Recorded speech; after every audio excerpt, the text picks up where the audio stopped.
네, 2017년도 서울시 9급 통신이론 문제를 해설하도록 하겠습니다. 1번 문제입니다. 프리의 급수와 프리의 변화에 대한 설명을 옳지 않은 것은 이라고 묻고 있는데요. 주기성이 없는 신호의 스펙트럼 분석에는 프리의 변환이 적합하다. 맞습니다. 프리의 급수는 주기성을 가진 에너지 신호의 스펙트럼 분석에 주로 사용된다. 아니죠? 주기성을 가지는 것은 전력이죠. 프리의 변화는 연속 스펙트럼을 제공한다. 그렇습니다. 프리의 급수는 주기성을 가진 신호의 이산 스펙트럼을 제공한다. 맞습니다. 그래서 답은 2번이 되겠고요. 이 문제에 대해서는 제가 따로 올린 프리의 해석과 프리의 급수와 프리의 변화에 대한 그런 영상을 참조하시면 더 좋을 것 같습니다. 네, AM 송신기에서 전체 전력 150W를 안테나에 공급할 때 변주지수가 1이라고 하면 한쪽 스팟에 공급된 전력은 얼마냐라고 묻고 있는데요. 일단 그 AM에서 효율성을 보시면 2 플러스 m제곱분의 m제곱이 되겠습니다. 그런데 사이드밴드 한쪽에다가 전력이 얼마가 되는지 묻고 있으니까 반을 곱해줘야겠죠. 그리고 전체 전력을 곱해주면 우리가 원하는 전력이 나올 겁니다. 그런데 m은 1이라고 했으니까 계산을 해주면 2 플러스 1의 제곱은 3이죠. 그리고 m제곱은 1이고요. 2분의 1 해주고 150을 곱합니다. 그러면 50이 되고 50을 2로 나누면 25가 되겠죠. 그래서 답은 2번이 되겠습니다. 네, 이 문제는 먼저 라플라스 해석을 이용한 제대로 된 풀이와 꼼수 풀이 두 가지로 나눠서 풀어보도록 하겠습니다. 여기에 스위치가 t는 0에서 딱 닫힌다고 가정을 하면은 이 라플라스 표현을 해보면 이 유도 기전력은 s분의 2가 될 것이고요. 기전력은 저항은 그냥 r이고 l은 sl이 되겠죠. 그러면 i는 r 플러스 s분의 2가 될 거예요. 좀 더 정리를 해주면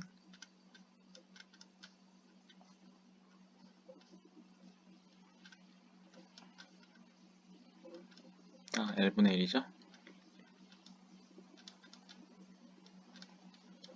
이렇게 될 것이고요. 부분분수를 이용해서 펼쳐주면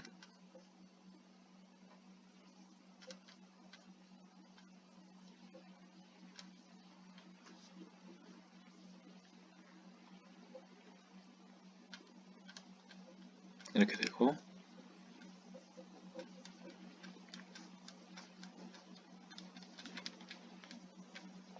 이렇게 되겠죠. 그래서 계산을 해주면 R분의 2에 S분의 1 마이너스 S 플러스 R 오버 L분의 1 이렇게 될 겁니다. 그러면 I를 구해보면 R분의 2에 S분의 1이라는 것은 1이죠. 변환하면 1 마이너스 2에 마이너스 L분의 RT 이렇게 되겠죠. 그래서 답은 2번인데 우리가 이렇게 인생을 복잡하게 살지 말고 편하게 사는 방법. 딱 닫혔을 때 전류는 얼마일까요? 인덕터는 전류의 흐름의 변화를 방해하죠. 그렇기 때문에 열려있을 때 전류 0을 그대로 유지하고자 할 겁니다. 딱 t가 0인 순간에도요. 그거에 해당하는 값은 이거는 R분의 2가 나오니까 아닐 거고 이건 2가 나오니까 아닐 거고 이 둘 중 하나인데 t가 무한대로 갔을 때 어떤 값에 수렴을 할 거예요. 그쵸? i는 R분의 2라는 값에 수렴을 할 거예요. 근데 지금 이거 보시면 이건 무한대로 발산하죠? 그러니까 이건 아니에요. 그냥 남는 답은 2번이 되겠습니다. 자, 처음엔 S1, S2, S3의 상태가 1, 1, 1이고 그 다음에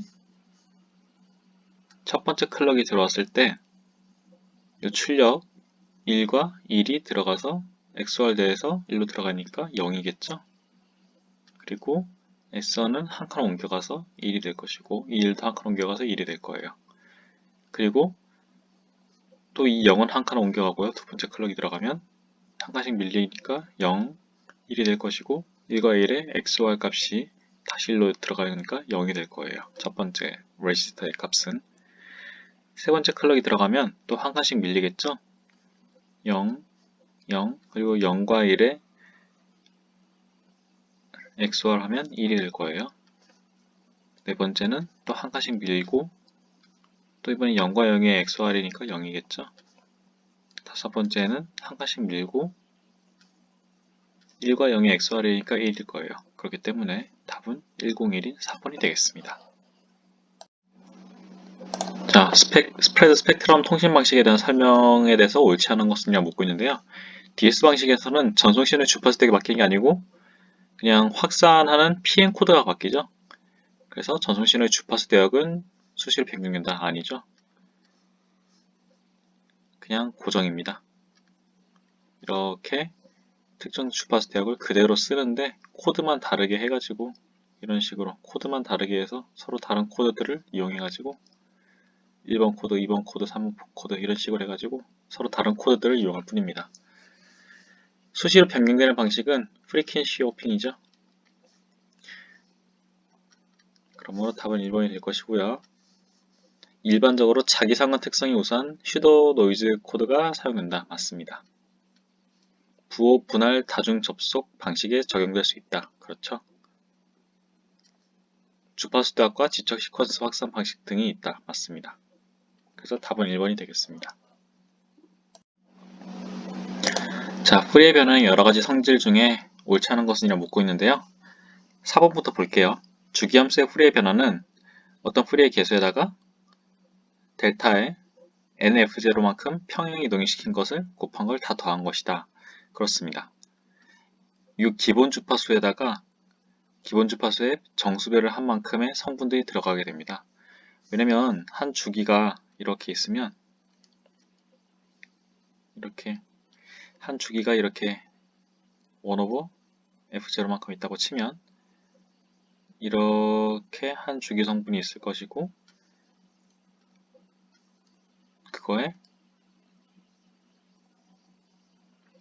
2배의 주파수 성분도 이는 1/f0라는 값에 대해서 주기성을 가지고 뭐 이게 3배가 되는 것도 이 1/f0의 주기성을 가지고 뭐 4f0도 1/f0에 대해서 주기성을 가집니다. 이런 식으로 되기 때문에 주기함수의 풀이의 변화는 이런 식으로 기본 주파수의 정수배의 성분들이 나타나게 된다라는 걸 알고 계시면 되겠고요.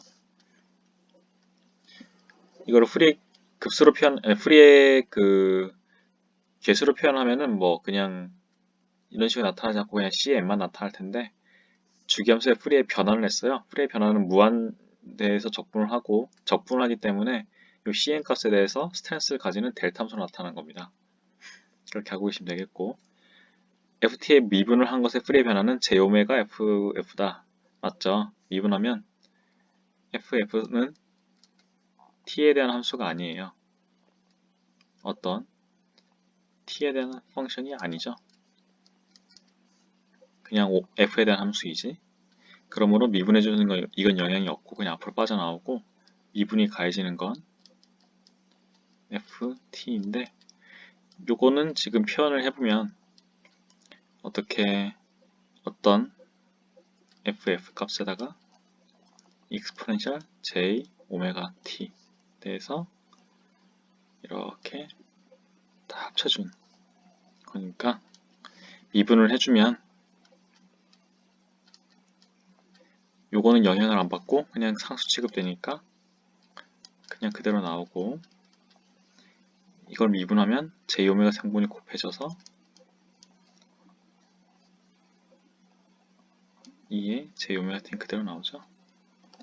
지수함수 미분이니까 그렇게 됐기 때문에 이 부분을 묶은 것 그래서 J오메가 FF가 바로 풀이의 변화, 이걸 원래 함수를 미분한 것에 대한 풀이의 변환이 되겠습니다. 그래서 3번도 맞고요. 대역 제한 신호 FT의 반송과 코사인 2파이 FT를 곱해서 나타낸 신호의 스펙트럼은 FF의 스펙트럼이 플러스 마이너스 FC에서 나타난다. 그렇죠? AM이죠? 뭐 따로 설명 안 드리겠고요. 신호 ft를 시간량에서 알파만큼 지연한 신호, 그러니까 어떤 신호가 이렇게 있을 때 만약에 4분의 파이만큼 위상을 지연시켰다, 시간을 지연시켰다 하면 이런 식으로 나타나겠죠. 그래서 요 값을 가지려면 요만큼이 필요한 거예요. 알파라는 시간이. 그러면 원래 스펙트럼 크기보다 알파벳 확장되진 않죠. 그냥 확장되는 건 없고요. 위상만 이렇게 늦어질 뿐입니다. 그래서 죄송합니다. 답은 1번이 되겠습니다. 그래서 알파만큼 지연된 거에 대해서는 그냥 위상만 늦어지고, 이렇게 스펙트럼 크기의 위상이 원래 스펙트럼보다 확장되려면 어떤 시간에 뭔가 개수를 곱해줘야 이게 확장이 될 겁니다. 근데 이건 아니고 그냥 이게 1이니까 그냥 확장되는 건 없습니다. 이렇게 프리에 대해서 잘 생각을 해보시고 넘어가도록 하겠습니다. 네, 지급비에 대한 문제인데요. 지급에 대해서 제가 이렇게 정보통신 기술용어 해설에서 정보를 가져왔는데, 보시면 802.15.4에서 규정하고 있습니다. 여기서 1계층과 2계층에 대한 규격을 표준화하고 있고요. 그러므로 답은 3번이 되겠고, 이거는 그냥 지급이라는 걸 제가 지금 서울시 기출에서 이제 두 번째인가 세 번째로 보는 것 같은데, 아무튼 간간히 나오기 때문에 그냥 규격이 무엇인지만 외워주고 넘어가시면 되겠습니다. 자, 서브네팅에 대한 문제인데요. 일단 200.1.2.128이 서브넷 주소래요. 그리고 이거 호스트가 연결되어 있다는데 호스트는 뭐 별 의미가 없을 것 같고요. 서브넷 마스크가 255, 255, 255, 224라는 것은 8, 8, 8 해서 그 다음에 128, 64, 32 한 거겠죠. 그렇기 때문에 3에서 27이 한 거예요. 그래서 여기에 이렇게 27이 되는 것이고요. 그렇기 때문에 이 앞자리는 다 111111111 뭐 이렇게 쭉 1이 24개 나타날 것이고, 128을 이진수로 나타내면 1, 2, 4, 8, 16, 30, 64, 118인데 여기에 1, 1, 1, 0, 0, 0, 0, 0에서 AND 연산을 해준 거예요. 그러면 나타나는 값은 여기까지가 네트워크 주소가 되겠죠? 그러면 1, 0, 0이 될 것이고 0, 0, 0, 0, 0이 되는데, 브로드캐스팅 하려고 하면은 이 앞자리에다가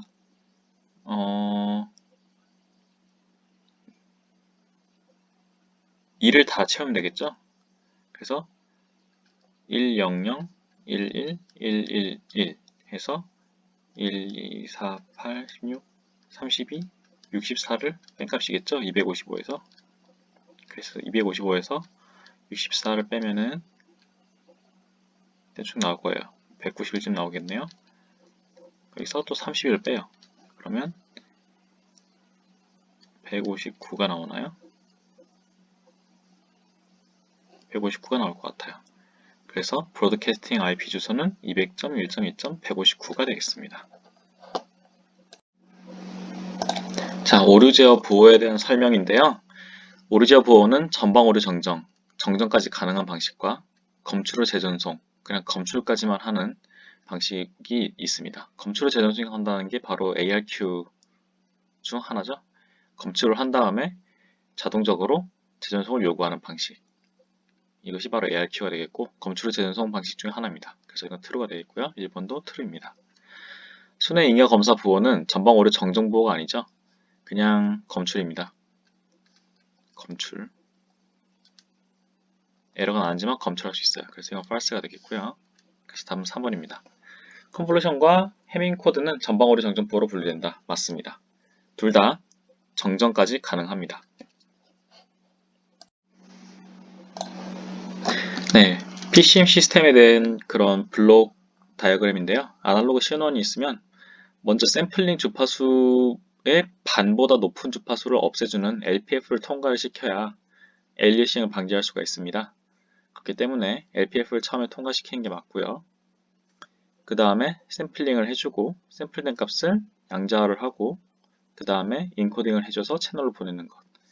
그 순서로 나열된 건 바로 1번이 되겠습니다. 자, 새로운 변수 y에 대해서 y의 분산을 묻고 있는데요. variance y는 expectation의 y 빼기 y의 민의 제곱의 expectation이죠. 자, 전개를 하면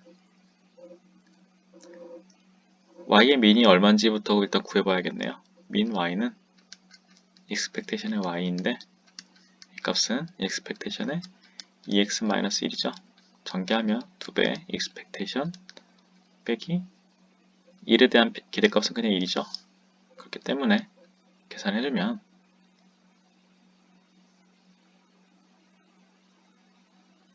2 곱하기 2는 4고 4에서 1을 빼주면 3이죠.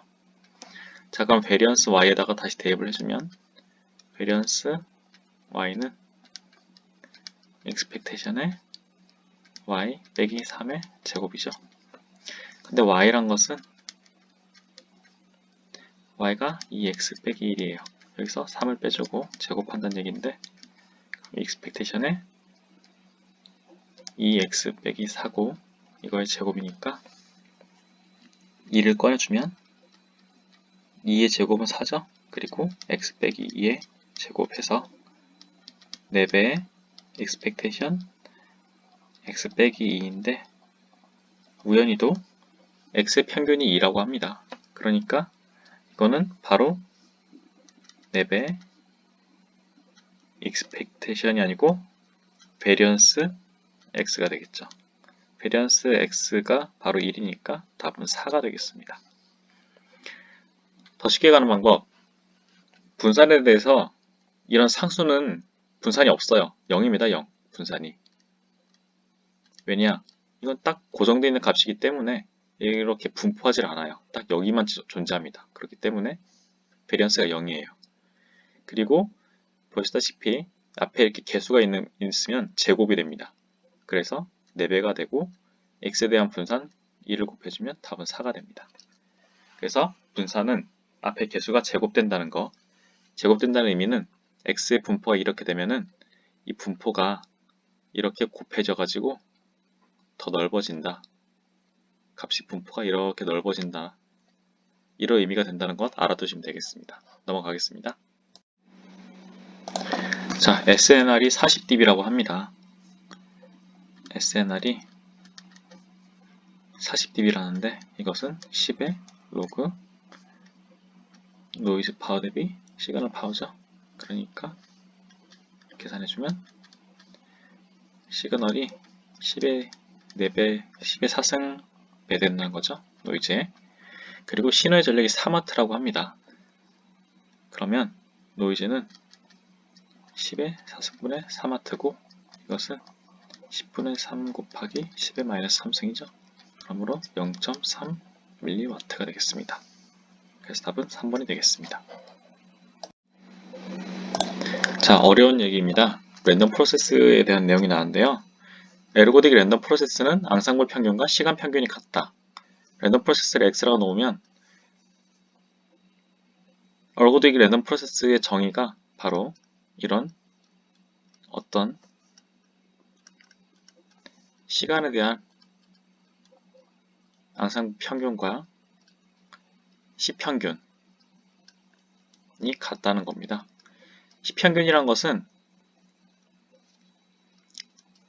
적분해 주는 거예요.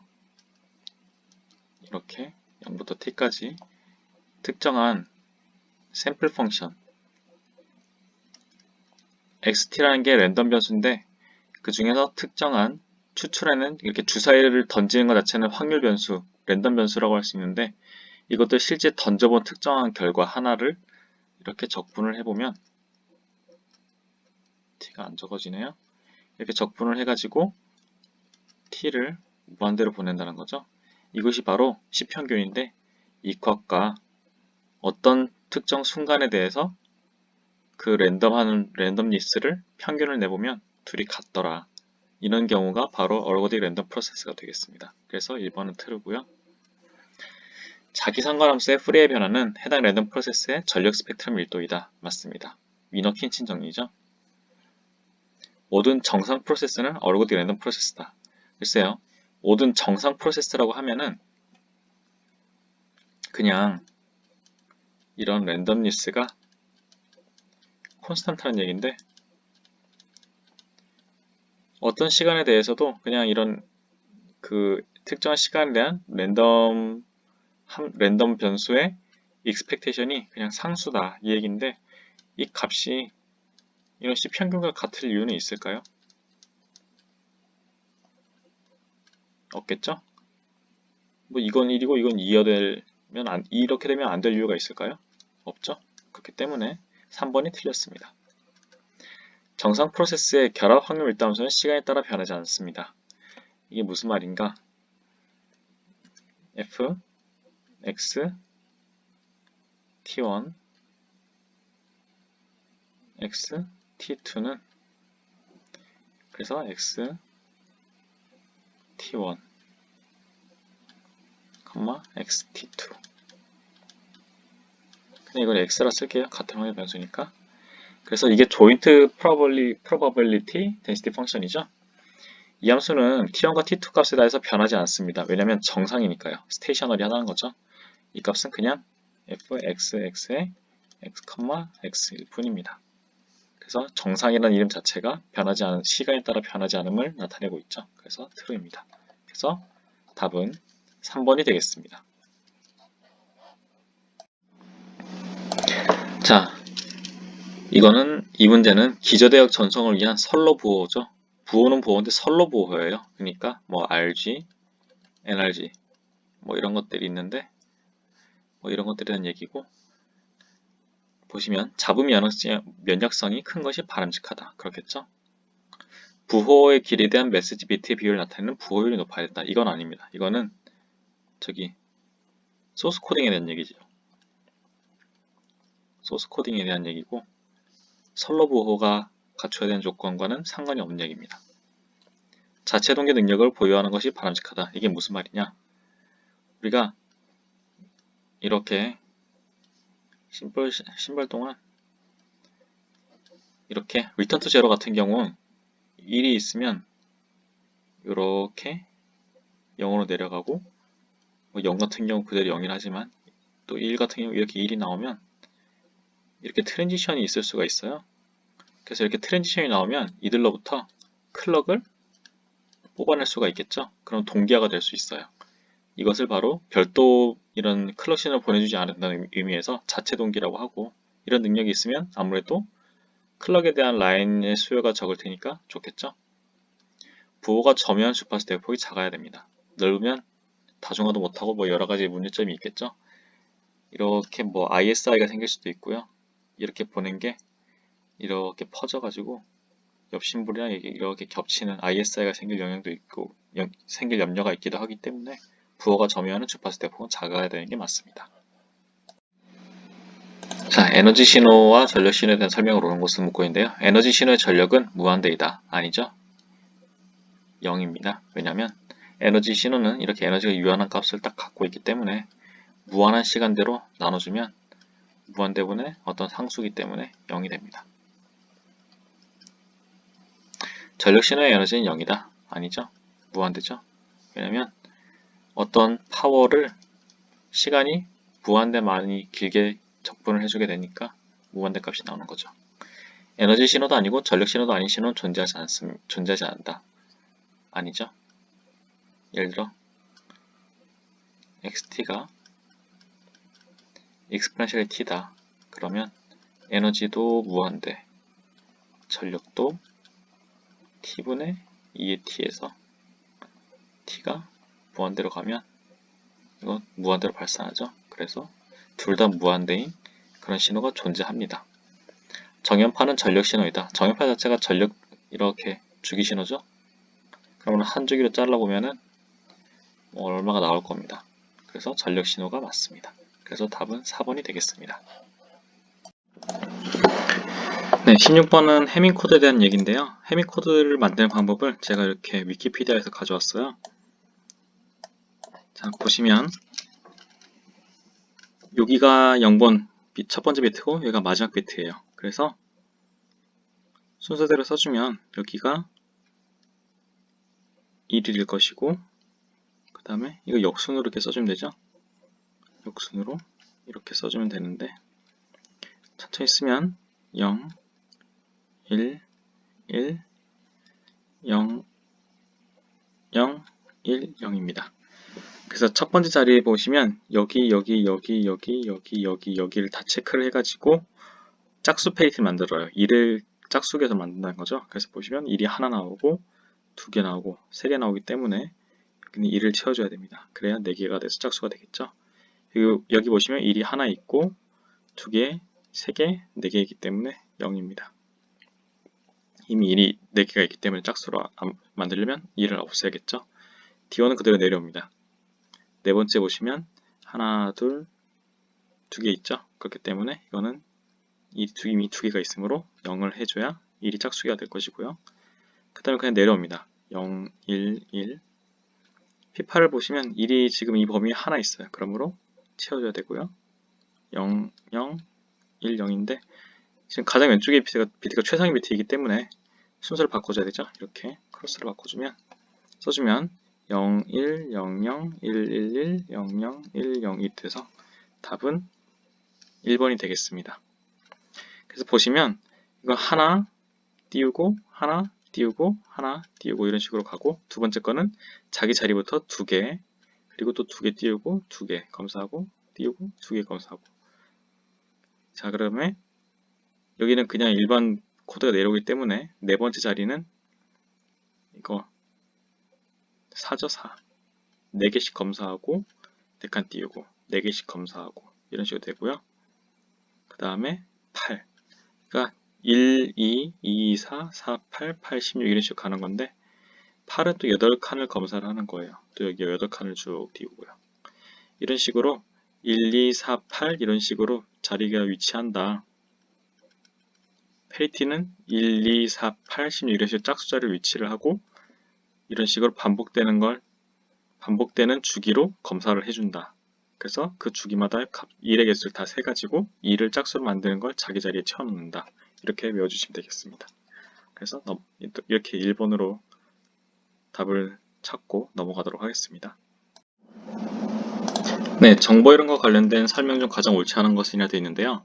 어떤 사건의 발생 가능성이 없는 경우에 이 사건이 발생한 경우 정보량은 무한대이다. 정보량의 정의는 x가 발생했을 때 정보량의 정의는 마이너스 LG P예요. 근데 P가 0인 경우라면 이 값은 P가 0으로 가면 IX는 무한대가 되겠죠? 왜냐면 로그 P가 뭐 이런 식으로 가니까요. P가 1일 때 딱 0인 로그 함수니까 P가 0으로 가면 이렇게 무한대로 치솟게 됩니다. 그래서 정보량 무한대가 맞습니다. 자, 채널을 통해 보낼 수 있는 정보량과 채널 대역폭과의 관계는 비례 관계이다. 그렇죠. 보낼 수 있는 정보량 C는 B, LG, 1 플러스 SNR이니까 비례하고 있습니다. SNR이 증가하는 경우 채널 용량도 SNR의 선임도가 비례하 증가한다. 아니죠? 지금 로그 값에 비례하고 있죠. 그렇기 때문에 답은 4번이 되겠고요. 2번에 대해서 설명을 하면은 평균 정보량은 시그마 마이너스 P LG P죠. 또 하나의 평균적인 로그 P에 대한 평균이에요. 정확히 로그 P분의 1에 대한 평균이죠. 그래서 이 값을 계산을 해보면 2분의 1의 LG 2 플러스 4분의 1의 LG 4 플러스 4분의 1의 LG 4가 되어서 2분의 1 플러스 2분의 1 플러스 2분의 1이라서 2분의 3이고 이 값은 1.5 맞습니다. 그래서 true가 되겠습니다. 2번도. 그래서 답은 4번이 되겠습니다. 자, 이진 디지털 통신 시스템에 대한 얘기인데요. 송신 측을 X라 하고 수신 측을 Y라고 할게요. 그러면 수신 측이 0을 수신할 확률이라는 것은 y가 0일 확률이에요. 이럴 확률은 x축이 0을 송신을 했을 때 에러가 없을 확률과 x가 2를 송신했는데 에러가 발생할 확률을 다 곱해주면 되겠죠? 그러면 x가 0을 보낼 확률은 0.8이죠? 0.8에다가 에러가 발생하지 않을 확률이 0.9예요. 왜냐면 에러가 발생할 확률이 0.1이니까요. 그 다음에 x가 1을 보낼 확률은 0.2로 주어져 있네요. 그리고 에러가 발생할 확률은 0.1. 계산해주면 0.74가 되겠죠. 그래서 답은 3번이 되겠습니다. 자, 변조지수를 구해보면은 지금 주파수가 메시지 신호의 주파수가 오메가 단위였으면은 10의 4승 파이예요. 근데 이걸 미분해서 보면은 5 곱하기 10의 4승 파이가 되죠. 최대 그 주파수 편의가. 그래서 이걸 다 나눠주면 5가 나옵니다. 그래서 베타는 5가 되겠고요. 밴드위스를 구해보면 카슨 룰에 의해서 2배의 메시지 신호의 주파수 2분의 10의 4승, 원래 2파이분의 10의 4승 파이인데 파이는 나눠줬고 그냥 이렇게 썼어요. 그리고 최대 주파수 편의 5 곱하기 10의 4승을 또 2로 나눈 거죠. 이게 또 파이를 곱해줘야 되는데 그냥 파이는 벌써 나눴어요 이미. 그러면 2를 안쪽에 분배해주면 10의 4승 플러스 5 곱하기 10의 4승에서 6 곱하기 10의 4승이 되고 60kHz가 되겠습니다. 그래서 답은 2번입니다. 자, 전달함수에 대한 얘기인데요. 전달함수란 것은 yt는 어떤 리스폰스와 임펄스 리스폰스와 xt의 곱이죠. 자, 여기서 임펄스 리스폰스를 뽑아내려면 말 그대로 임펄스를 입력해주면 돼요. 그러면 여기서 ht는 k의 델타 t-t0가 될 거예요. 왜냐면 yt가 이 값이기 때문에 대입을 해서 이렇게 넘어오면 이렇게 되겠죠. 그러면 hf를 보시면 k에다가 이거는 변환하면은 지금 t0만큼 늦어졌죠. 그렇기 때문에 2의 마이너스 j 오메가 t0 만큼 위상이 늦어질 것이고 이거는 2의 마이너스 j 오메가는 2파이 f죠. 그리고 t0 이렇게 될 겁니다. 그래서 답은 1번이 될 거예요. 근데 이렇게 복잡하게 풀지 말고 전달함수라고 함은 전달함수 hf는 입력 대비 입력의 프레이 변환 대비 출력의 프레이 변환인데 xf가 없어야죠. 근데 여기 보시면 xf가 다 있어요. 말이 안 되죠? 그러니까 다 없어지고 남는 건 1번이 되겠습니다. 이상으로 문제풀이를 마치겠습니다.